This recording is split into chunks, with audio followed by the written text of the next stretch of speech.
السلام علیکم ورحمۃ اللہ وبرکاتہ۔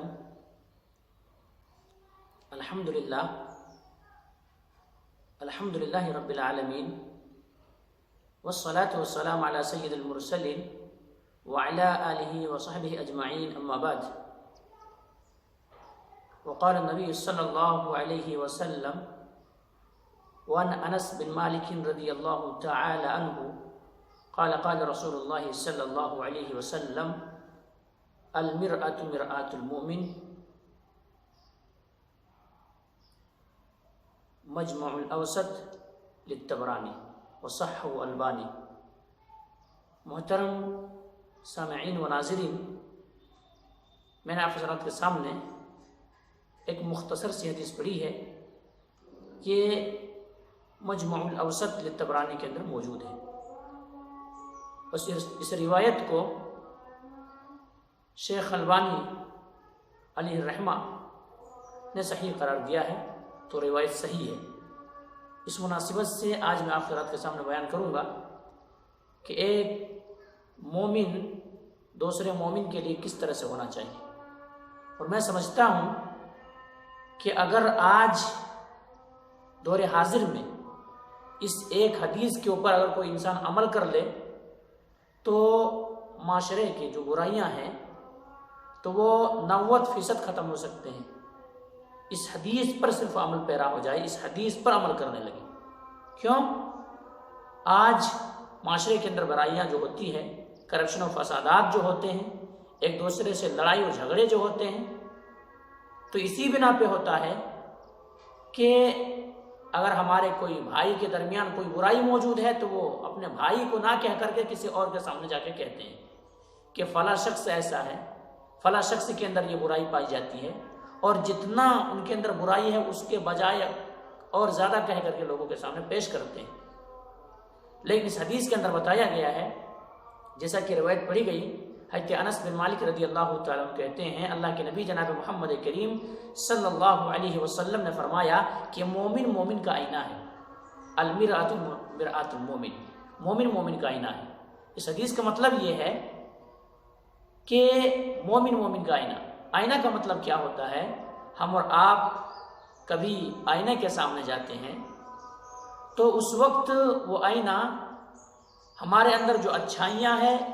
اور ہمارے اندر جو برائیاں ہیں تمام بتا دیتی ہے۔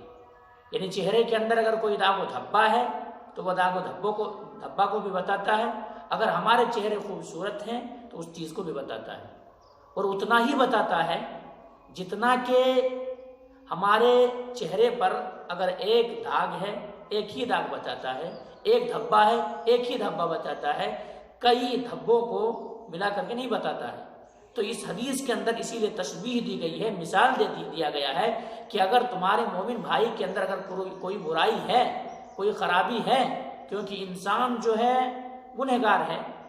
انسان سے گناہوں کا صدور ہونا یہ کوئی بعید بات نہیں ہے، بلکہ آدم اولاد جتنے سارے اولاد کے آدم کی اولاد ہیں سارے کے سارے خطا کار ہیں۔ تو کوئی بھائی کے اندر اگر کوئی برائی ہے تو بتا دیا جائے کہ آپ کے اندر یہ برائی پائی جاتی ہے، آپ اپنا اصلاح کر لیں، بات ختم ہو جائے گی۔ لیکن ہمارے معاشرے کے اندر ہوتا ایسا نہیں ہے، اگر میرے اندر کوئی برائی ہے تو لوگ مجھ سے نہ کہہ کر کے کسی اور کے سامنے جا کے تذکرہ کرتا ہے، کسی اور کو بتاتا ہے اور کہتا ہے فلاں شخص ایسا ہے تو فلاں شخص ایسا ہے۔ اب میرے بھائیوں، اب یاد رکھیں،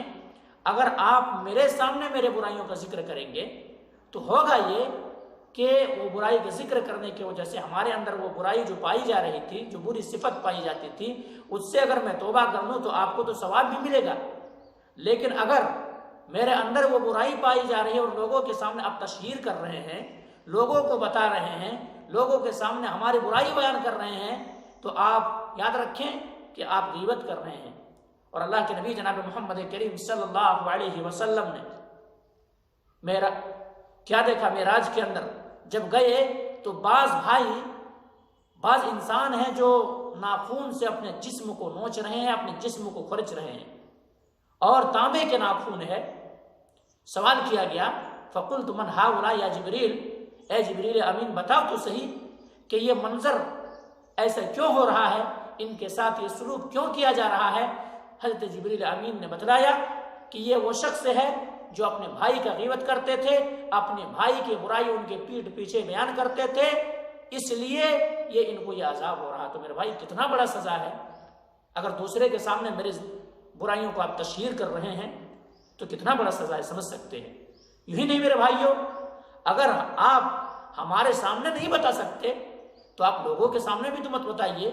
کیونکہ اللہ کے نبی جناب محمد کریم صلی اللہ علیہ وسلم نے کہا ہے کہ اگر کوئی مومن بھائی کے اندر کوئی برائی پائی جا رہی ہے اور اس برائی کو اگر کوئی دوسرا مومن چھپا کے رکھتا ہے، پردہ پوشی میں رکھتا ہے، تو کل قیامت کے دن اللہ تبارک و تعالیٰ جنہوں نے چھپایا تھا برائی کو، اس کی برائی کو اللہ تبارک و تعالیٰ قیامت کے دن چھپائے گا۔ تو یہ چیز ہے میرے بھائی، اس لیے اس حدیث کے اندر یہ تشبیہ دی گئی ہے۔ اور اس حدیث کے اندر جیسا کہ بتایا کہ آئینہ ہمارے سامنے ہوتا ہے، ہم دیکھتے ہیں تو ہماری اچھائیاں بیان کرے یا برائیاں بیان کرے ہمارے سامنے،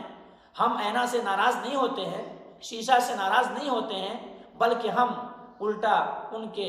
رسپیکٹ اور عزت کرتے ہیں۔ نہیں، ہمارا یہ شیشہ ہے کہ اگر ہمارے چہرے کے اندر کوئی برائی ہے بتا دیا، ہم جا کے صاف کر لیتے ہیں، جا کر کے چہرے کو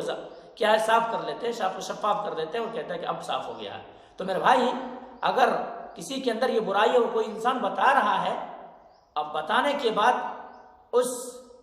بندے سے ناراض نہ ہو کر کے یہ کرنا چاہیے، ان کے احسان مند ہونا چاہیے اور ان کا شکریہ ادا کرنا چاہیے کہ میرے بھائی تم نے بہت اچھا کیا کہ مجھے بتا دیا میرے اندر یہ برائی پائی جاتی تھی۔ تو بات معاشرے کے اندر برائیاں ختم ہو جائیں گی، لیکن ایسا ہوتا نہیں ہے میرے بھائی۔ اس لیے اس حدیث کے اوپر عمل کرنا بہت ہی ضروری ہے، اور اس حدیث پر اگر معاشرے کے اندر عمل ہو جائے، سوسائٹی و سماج سدھر جائیں گے، معاشرہ سدھر جائیں گے۔ معاشرے کے اندر جو کرپشن ہے، جو بگاڑ ہے، جو فساد ہے، ایک بھائی دوسرے بھائی کے درمیان جو